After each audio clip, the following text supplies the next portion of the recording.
When it comes to turning comic book heroes into movie characters, Batman doesn't have a single clear-cut version.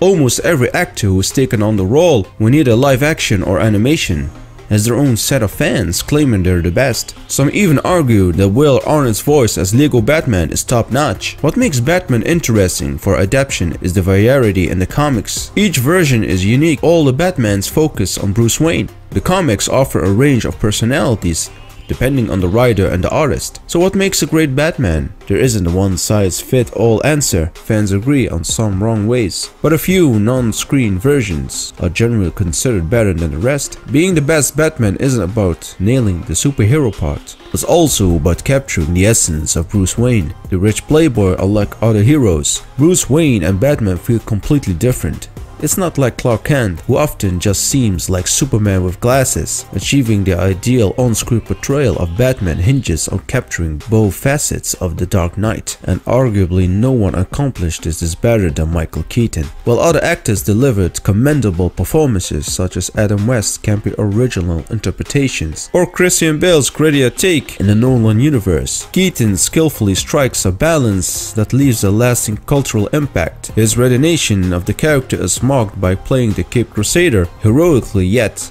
with excess innocence, finding a happy middle ground between the comical Batman portrayed by the Adam West and later George Clooney in Batman and Robin, and the darker versions of the dominant in the 21st century. Three key factors contribute to this unique tone. Firstly, Frank Miller's The Dark Knight Returns hit the shelves in 1986, coinciding with the production of Burton's 1989 Batman. Keaton himself has acknowledged Miller's comics as his favorites, extensively studying them and drawing inspiration for his performance. Understanding why Batman became popular back then is the key. In the early 1980s, people weren't excited about the Gotham hero. It took a long time for the Batman movie to happen because not many folks cared about the character.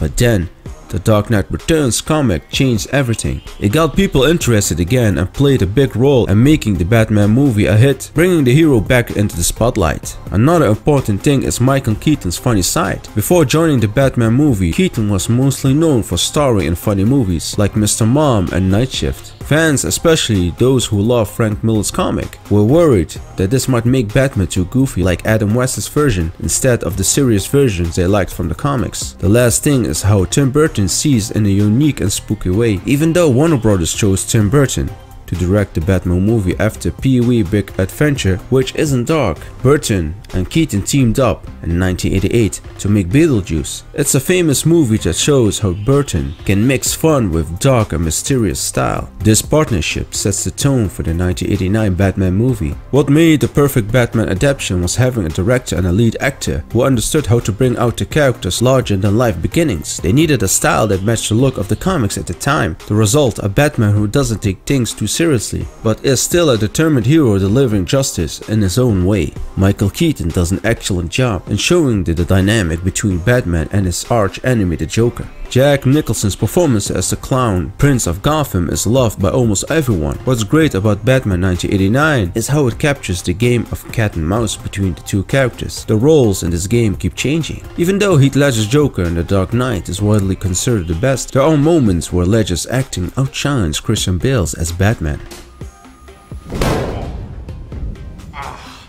However, Keaton doesn't let himself be overshadowed by Nicholson, nor does he try to outdo the Academy Award actor. Instead, it feels like both powerful actors are constantly in conflict, equally matched in battle of good versus evil. This is a crucial part that many other Batman movies haven't quite gotten right, often leaning too much in one direction during the fights. And that's just talking about Keaton's time as Batman. As we mentioned before, being a good Batman also means being a convincing Bruce Wayne. Could you tell me which of these guys is Bruce Wayne? And Keaton nails it. He captures the confidence of a billionaire and also showing the smarts needed for him to be a believable inventor and investigator. A lot of actors have played Bruce Wayne as distant and cold, like Bale's serious businessman or Pattinson's lone wolf style. Keaton's version isn't as over the top or cocky as Robert Downey Jr.'s Tony Stark in the MCU. Give me a hand, will you? Give me something. Okay, you too. Don't blow him on, honey bear. Come on, honey. There it is! But he's charming enough to win the audiences over. A great example of this charm is the relationship with Vicky Vale, played by Kate Basinger. While other Batman movies sometimes have awkward romantic plots, like Val Kilmer's Bruce Wayne and Nicole Kidman's Dr. Chase Meridian in Batman Forever, Keaton and Basinger have this natural and believable chemistry. Interestingly, the same quality that some fans worried about when Keaton was chosen. The charm ends up making his Batman stand out. Keaton's charisma makes it hard not to cheer for him.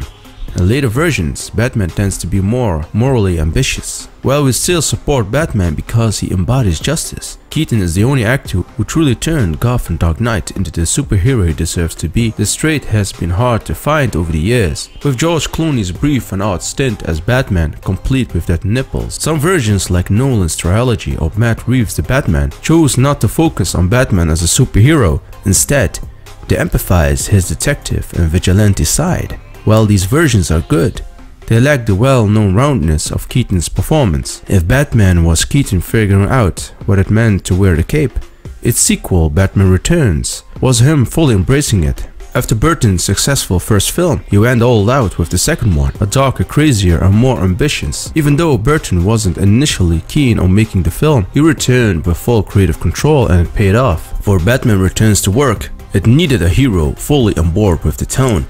And Keaton fits the bill. With Danny DeVito's eccentric Penguin and Michelle Pfeiffer's campy Catwoman, the movie's success hinges on a Batman who grounds everything. What's fascinating about Batman Returns is that, just like The Dark Knight is often seen as a Joker film, Returns can be considered a Catwoman movie, yet unlike Bale, Keaton stands his ground against the central villain, showcasing the development of the Batman as a detective, an approach that later adaptations would explore. Keaton's performance as Batman is so impressive because it shows a wide range in the role. Across the two movies, Keaton effectively played two different versions of the character, and that was entirely intentional. Fans appreciate seeing Batman evolve, and Keaton's portrayal is the best at depicting that growth. Even over 30 years later, Keaton's version of the Caped Crusader still holds significance, leaving a lasting impact on Hollywood. Just look at Keaton's award-winning role in Birdman. While Alejandro Inarritu may not have initially thought of Keaton when writing Birdman, there's no denying that the Best Picture-winning film was heavily influenced by the actor's time as the morally complex vigilante. After Tim Burton's intentions for a third Batman film with Keaton fell through, the baton was passed to different actors in the following years. Well, there aren't many details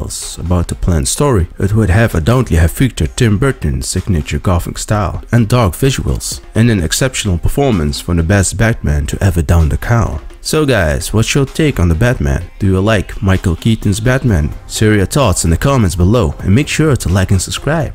Goodbye. My life